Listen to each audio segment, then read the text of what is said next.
Hello நண்பர்களே, welcome to your channel dummy time. இன்றைக்கி நம்ம சிக்கன் குருமா எப்படி செய்கிறதுன்னு பார்க்க போகிறோம். வாங்க வீடியோவில் போகலாம். சிக்கன் முதல்ல மேரினேட் பண்ணி வச்சிடணும். நான் 2 டீஸ்பூன் தயிர், 2 டீஸ்பூன் இஞ்சி பூண்டு விழுது, கொஞ்சம் மஞ்சத்தூள், உப்பு சேர்த்து ஒரு அரை லெமன் ஜூஸ் எடுத்து சேர்த்து நல்லா ஊற வச்சிடலாம். நல்லா பிசைஞ்சு எல்லா சிக்கன்லேயும் ஒட்டுற மாதிரி நல்லா பிசைஞ்சு எடுத்து ஒரு 1 மணி நேரம் நல்லா ஊற வச்சுடுங்க. சிக்கன் குருமாக்கு தேங்காய் பால் ரொம்ப முக்கியம். நம்ம தேங்காய் பால் எடுத்துடலாம். இது ஒரு தேங்காய் அரைச்சி எடுத்து அதை நீங்கள் பால் எடுத்து வச்சிடணும். திக்கான பால் ஒன்று, தண்ணியான பால் ஒன்றுன்னு சேர்த்து 2 விதமாக எடுத்து வச்சுக்கோங்க.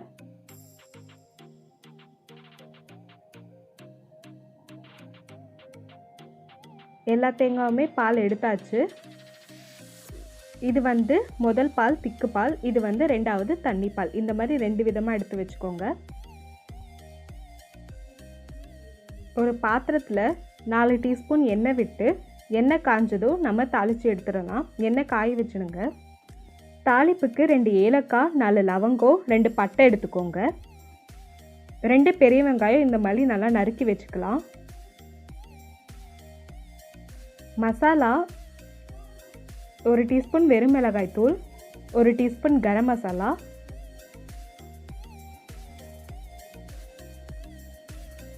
1 teaspoon chicken masala,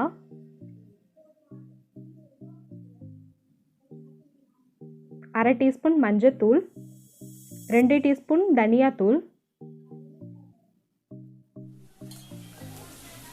1 teaspoon Kashmiri chilli powder. கடாயில் எண்ணெய் காஞ்சதும் நம்ம எடுத்து வச்சிருந்த ஏலக்காய், லவங்கம், பட்டையெல்லாம் சேர்த்து வெங்காயத்தை சேர்த்து வதக்கி எடுத்துக்கலாம்.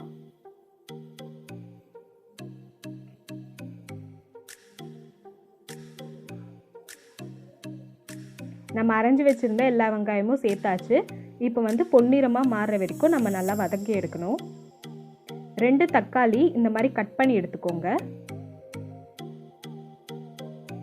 வெங்காயம் நல்லா கலர் மாறிடுச்சு.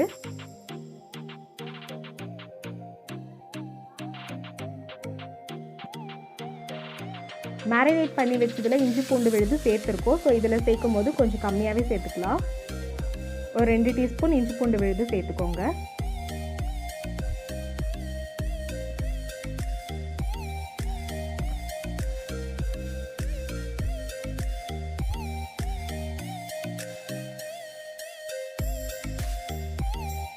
இஞ்சி பூண்டு விழுது பச்சை வாசனை போகிற அளவுக்கு நல்லா வதக்கி எடுத்துக்கோங்க.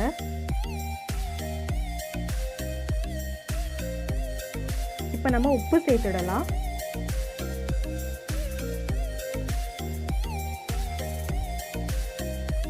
ரெண்டு டீஸ்பூன் உப்பு சேர்த்துருக்கேன். மேரினேட் பண்ணி வச்சிருந்த சிக்கன்லேயும் உப்பு சேர்த்துருக்கேன். உப்பு சேர்க்கும் போது அளவு பார்த்து சேர்த்துக்கோங்க.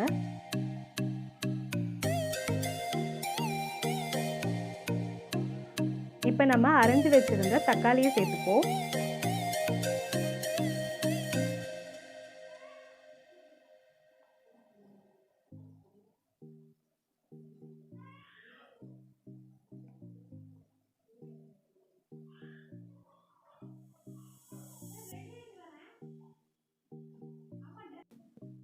இப்போ நம்ம பாத்திரத்தை மூடி வச்சிடலாம். தக்காளி ஒரு 5 நிமிஷம் நல்லா வேகட்டும்.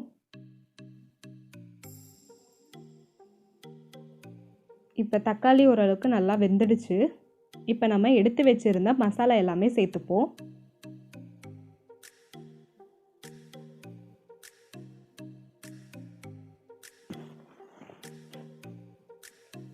எல்லாமே சேர்த்து நல்லா கலந்து விட்டுக்கோங்க.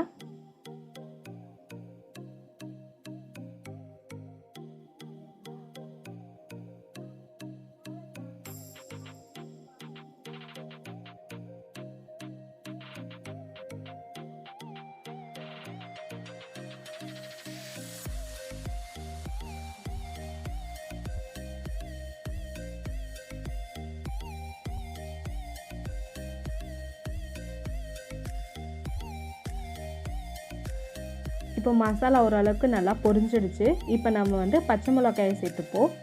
நம்ம குருமாக்கு உருளைக்கிழங்கு சேர்த்து பண்ண போகிறோம். உருளைக்கிழங்கு இந்த மாதிரி அரைஞ்சி வச்சு சேர்த்துக்கோங்க.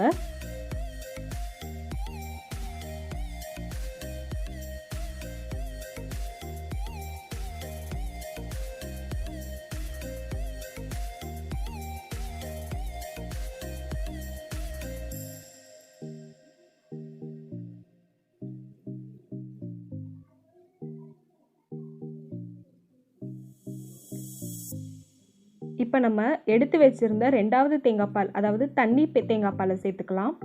நீங்கள் தண்ணி எதுவுமே ஊற்ற வேண்டாம். இந்த மாதிரி தேங்காய் பால் சேர்த்து பண்ணுறதுனாலே உங்களுக்கு நல்லா டேஸ்ட்டாகவும் இருக்கும், அதே நேரம் கரெக்டாகவும் வரும். நீங்கள் தண்ணியும் சேர்த்து தேங்காய் பாலும் சேர்த்திங்கன்னா ரொம்ப தண்ணி ஆகிடும். அதனால் தேங்காய் பால் மட்டுமே சேர்த்துக்கோங்க.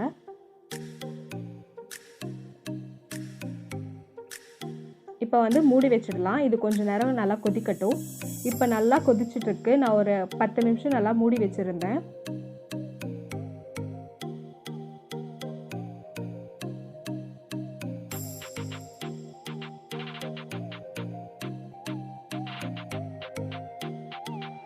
இது போல் நல்லா கொதி வந்ததும் நம்ம மேரினேட் பண்ணி வச்சுருந்த சிக்கனை சேர்த்துப்போம்.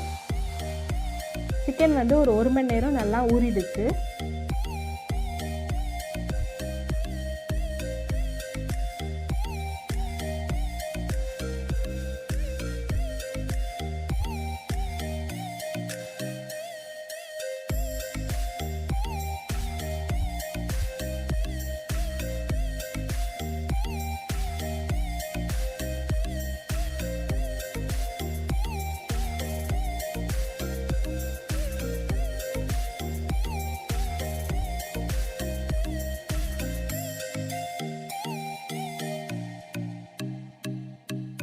இது ஒரு 1/2 கிலோ சிக்கன் இருக்குங்க. இப்போ எல்லாமே சேர்த்து நல்லா கலந்து விட்டுக்கோங்க.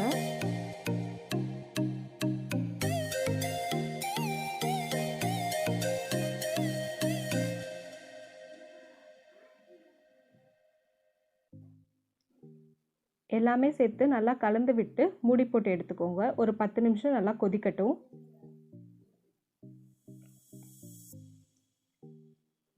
இப்போ பாருங்கள், நல்லா கொதிச்சிட்ருக்கு.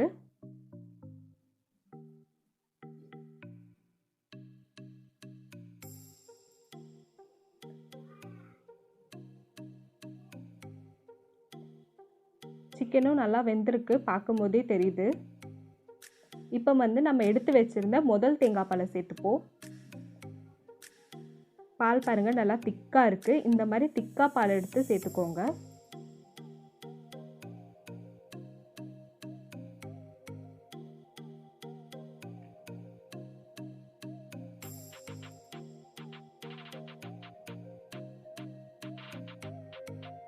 இப்போ இது ஒரு 15 நிமிஷம் நீங்கள் நல்லா கொதிக்க விட்டிங்கன்னா சிக்கன் குருமா ரெடி ஆகிடுங்க.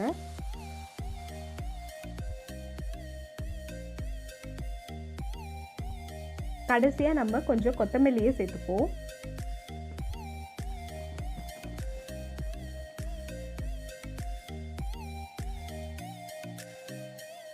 கொத்தமல்லி எல்லாமே சேர்த்தாச்சு. இப்போ ஒரு 15 நிமிஷம் நீங்கள் கொதிக்க வச்சு எடுத்திங்கன்னா நம்ம சிக்கன் குருமா ரெடி. இந்த வீடியோ உங்களுக்கு பிடிச்சிருந்தா லைக் பண்ணுங்கள், ஷேர் பண்ணுங்கள், மறக்காமல் டமி டென் சேனலுக்கு சப்ஸ்கிரைப் பண்ணுங்கள்.